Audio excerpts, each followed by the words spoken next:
What's up, everybody? My name is Tucker. In today's video, we're going to be talking about the NBA rebuild that was never supposed to happen. If you enjoy the video, make sure to leave a like rating on it and subscribe to the channel as well for more content just like this every single day. With those things said, let's go ahead and get started. Okay, so as of last night, the Golden State Warriors have Steph, Klay, and Draymond all together again for the first time since the end of I think it was Game 6 of the 2019 Finals. And the last time we saw those three guys together, it kind of felt like this Warriors run that had been a thing since 2014-15 was truly coming to an end. It seemed like Kevin Durant was going to leave.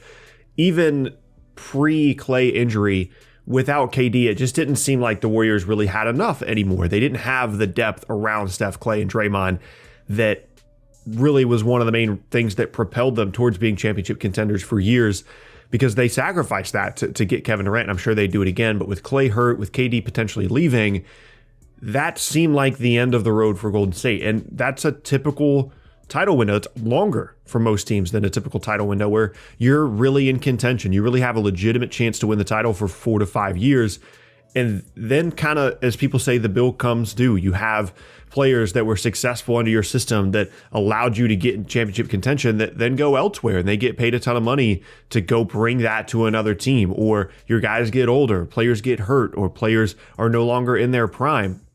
And it seemed like that's where we were heading for Golden State, was that they would still be heard from, but they would no longer be the contenders and the dominant team of the last 5 or 6 years the way they'd had been. And interestingly, now with Klay Thompson back, it seems like, and it doesn't really have as much to do with Klay returning as you would think, it kind of seems like the wheels are starting to turn again on the Warriors being true title contenders. Even before Klay came back, this season the Warriors have been one of the best teams in the league. And in terms of the actual players they have on the court, how good Klay looks when he does return and how, moving forward here is going to have a lot to do with how competitive the Warriors actually are by the time we get into the postseason. But interestingly, Klay never experienced what Golden State has had to go through for the last 2 years in terms of on the court, in terms of roster construction, in terms of this rebuild that honestly was kind of instigated by not only him getting hurt in the first place, but Kevin Durant leaving, as well as some other circumstances. So as we go back to that 2019 offseason, the Warriors lose the 2016 Finals, the Raptors win, and it was a valiant effort at that point by Golden State, but it was pretty clear that things were going to be changing. Kevin Durant was going to be leaving. Myself, as well as a lot of other people were making videos about this, where it just seemed like the fit wasn't right anymore. And there was the stuff between him and Draymond earlier in the year.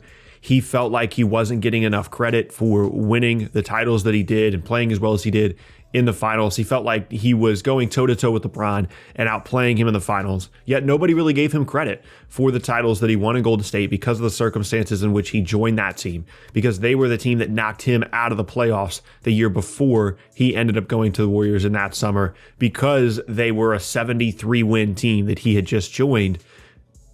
People just didn't give him credit, and it seemed like he was going to go somewhere else and try and really earn it himself without Steph, without Klay, without Steve Kerr, without Draymond Green.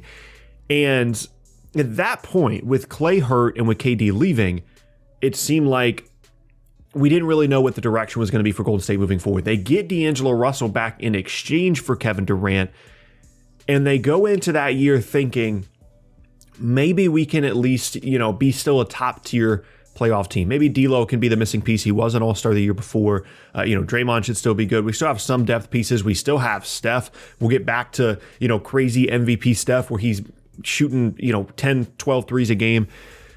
And then it all happens. Steph gets hurt. They trade D'Lo.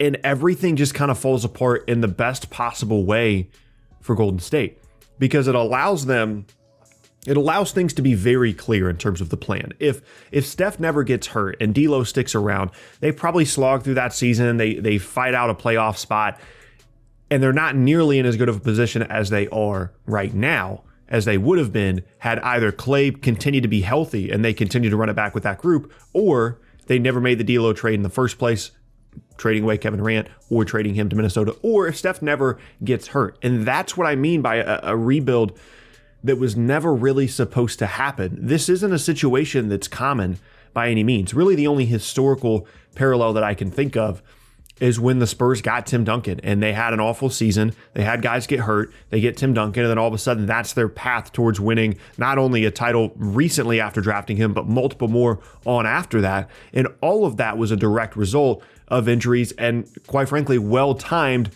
semi-tanking, strictly because of how unhealthy the roster was at the time. The Spurs are not nearly as successful over the next 10 to 20 years if they are not injured during that season and they get the number one pick and they get Tim Duncan.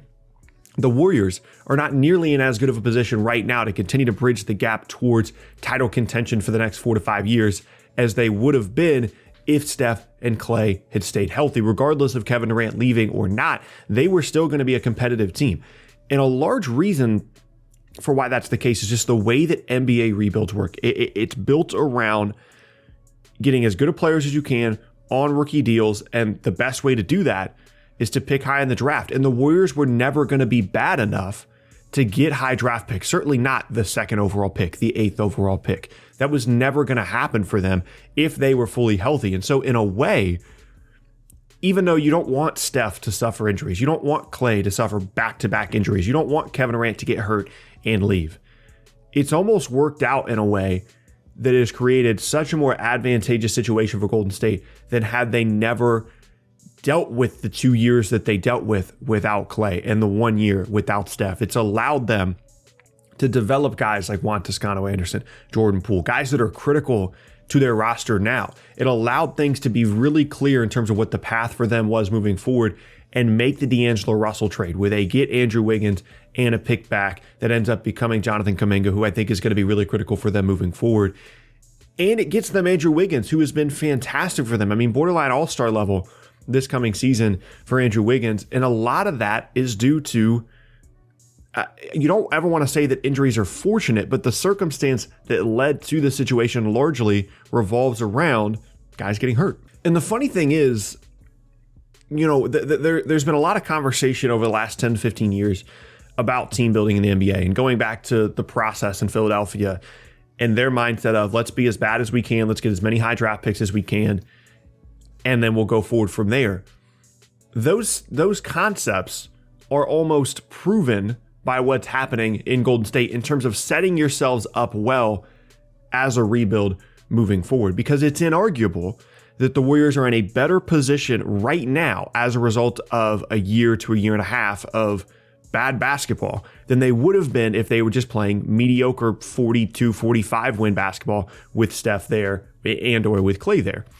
And so it almost proves that concept unintentionally. Now, granted, those process teams didn't have Steph and Klay and Draymond to come back from injury and play really well, because on the court, apart from Wiggins, all the pieces that I've spent the entirety of the video talking about that they got asset-wise, Wiseman, Kuminga, Moody, partially, didn't have anything to do with how well this team is playing this season, nor is it likely that any of them are going to be huge pieces in terms of them potentially competing for a title this season, assuming they stay on the Warriors roster. But what they do is they give the Warriors options. And apart from the core of a championship team in Steph, Klay, and Draymond, that's the one thing that the Warriors have over every other team that is in a similar or slightly worse position than they are, whether it be in the standings or as an organization for this season. If things don't work out this year for the Warriors, let's say they get to the conference finals and they lose, and Kuminga and Wiseman and Moody, none of those guys are really all that consequential in terms of helping them progress any further in the postseason. They can go into the offseason and say, well, we have these young guys, we have these picks, we can move some things around, get another guy to play alongside Wiggins, Steph, Klay, and Draymond, and then move forward from there. They have a proven group and the flexibility alongside that. And there are multiple teams, when you look at the standings, that if they could flip the switch and fast forward a year and a half to 2 years and have, for example, Dallas, if they could have Luka just not play for a year, you never want a guy to get hurt, but if he could just not play for a year and they truly, truly bottom out, they would be in a better position. Quite frankly, they'd have better assets. They'd have a young guy potentially to pair with Doncic. Same thing with Philly, who's going through their whole Ben Simmons thing right now. If Embiid just didn't play for a year, they could add one more real big-time asset to this group. That would be game-changing for them. It's what we thought was happening in Denver unintentionally with Michael Porter Jr. because he slipped to them in the draft and they got a guy that looked like an all-star caliber player. And that is really where everything is headed for Golden State, is whether Wiseman becomes a great 5 for them or not, or whether Kuminga becomes a wing they can count on moving forward or not. They have the flexibility, they have the options, they have so much more upside within this rebuild rather than the way Dallas, the way Philly continues to have to run it back and rely so heavily on the guys that have been there the entire time, which for the Warriors would have been Steph, Klay, and Draymond. They would have been a top 6-7 team probably in the Western Conference for a couple more years. Then Steph would have gotten too old and they never would have had a legitimate shot at a title again. But this is such an interesting scenario to look back on 5, 6, 7, 8, 9, 10 years from now and think where the Warriors would have been if Steph and Klay had been healthy. What would have happened had they continued to just run it back and be a just under contending team? And how much better of a situation they're in now moving forward, because the Warriors like to think of themselves as kind of ahead of everybody else from a front office and a roster building standpoint. But quite frankly, what began as an unlucky and an unfortunate situation due to injury has resulted in a situation that's put them in such a better position moving forward than they ever would have been, because they never would have done this intentionally. No team would ever do this intentionally, but every now and then it works out really well for a particular team. It happened first with the Spurs, and it's probably going to happen with the Warriors as well. And that is going to be the end of today's video. I thank you guys very much for watching. Once again, my name is Tucker. If you missed any of my previous videos, be sure to check out the boxes on screen and subscribe to the channel as well for more content just like this every single day. With all those things said, hope you guys have an awesome rest of your Monday and a great start to your week, and I will see you all next time.